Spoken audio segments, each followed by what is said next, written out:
jacket is like making the sound effect like it's drawing a bow. Yeah, I was kind of noticing that. Yes, the old European, old style.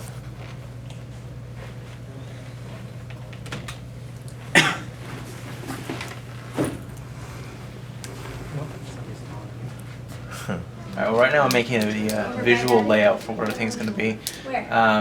We've got, you were kind of doing some sort of spirit ritual, then your cat came in and messed it all up. So you've got basically all the pieces of your spell floating in the air. You have a certain amount of time to basically reassemble them into a cohesive whole, basically before the whole like spell goes wrong and terrible things happen. So kind of the idea is you basically have a word bank. I think our thing we keep going back to is, you know, refrigerator magnets. You have all little words, you're trying to rearrange them in an interesting way.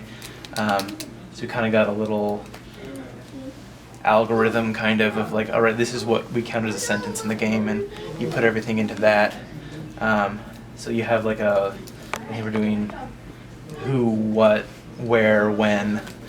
So you got all these pieces, you have to assemble as many sentences as you can back towards the original. In a certain amount of time. In a certain amount of time. It doesn't have to be the original, though. We're thinking kind of, hey, you might end up with the closest you can match it in this crazy, frantic dash. You might get some more points or more time bonus towards the next round or something like that. Depth of field where you're blurry and then you come into focus and then you can talk. So go ahead. Okay. So our game is called Light Chasers. And basically the concept is you're in a world of darkness. And along a river, kind of floating there, and oblivion kind of like. So somewhere in the distance, you see a beacon of light, and it kind of calls to you in hope and kind of an encouragement. So you're floating around in this really, really dark river, or sea or ocean. We haven't quite figured it out yet. But so far, what we've got is the mechanic of you're in virtual reality, by the way. So you're on a boat and you got your paddles, and then you're able to use that to kind of move around, and then there'll be rocks and objects in movement. And kind of the idea is to make it kind of a slow and methodical puzzle game where you can kind of get to the different areas. We're thinking about different cavernous environments and maybe a little openness. So we're making a game, it's very inspired on VR, what we have right now, but the main idea of it is about the lighting of the game. Like, we want the user is in a dark place, darkness all over, and you have a hope of recovering the lights using your pixie friend that's helping you to find the light around the world. You see the light at the end of the tunnel, which sounds kind of weird, but you can see it. And yeah, what we want to do is create a good ambience, a good feeling, because with VR, it would be awesome to just be around in a dark world and you don't know what to do, but hey, you have the power to see. Like, you have the power to start illuminating stuff, start discovering your surroundings.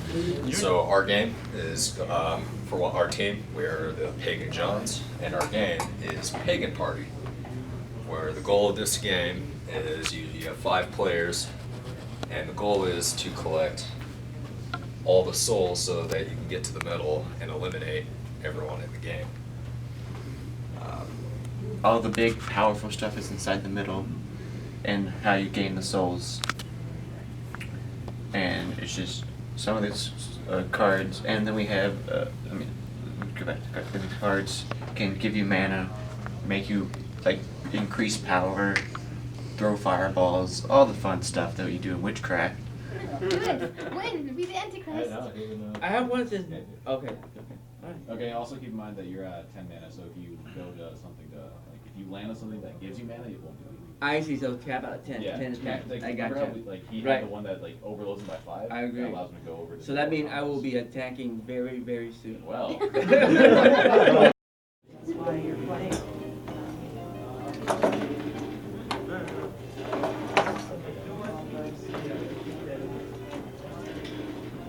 That's why you're playing.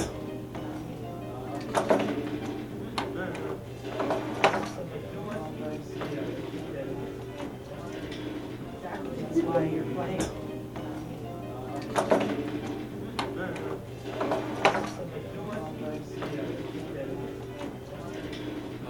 Hi, Hi, I'm Alex Vaughn, and I'm working on a game called The Mutiny. And basically, you play as a little hamburger or cheeseburger, and you have to get rid of all the evil chefs that are trying to get rid of you to turn you. So we're getting close to having a working prototype. We're very close. And once we do that, we'll add all the like the models and all the stuff that makes the game look interesting. So the game is basically a co-op horde defense. So there's like guys, well there's a backstory, but there's guys and they come and try to attack your building, and you don't want to kill them because you're a good robot, so you stun them and then you put them in the little sensor thing and it takes them up in order to be reunited with civilization.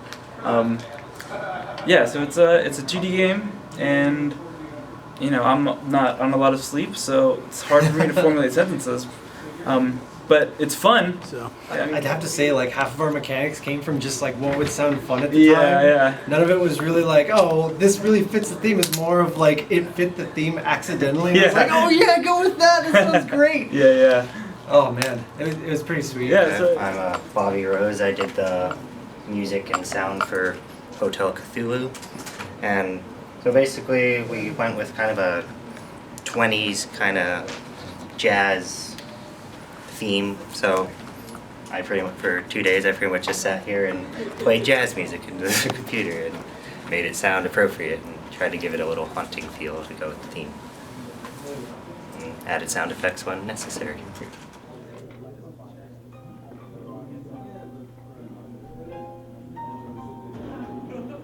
Talking to me. Hi, I'm Harold Huntley. I am a 3D artist on Hotel Cthulhu.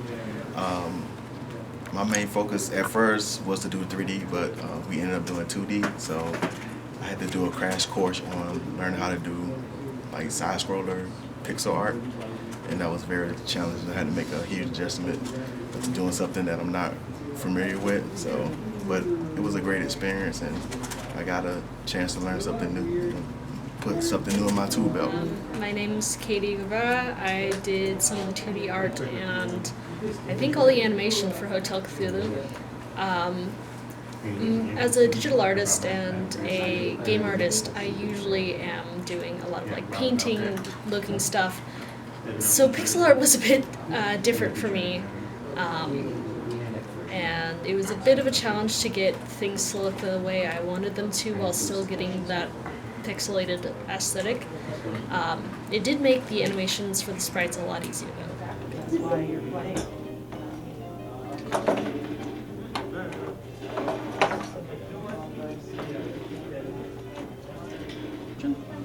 Hi, I'm Gregory Britton. I'm part of the Hey Hey Listen team here at Game Jam.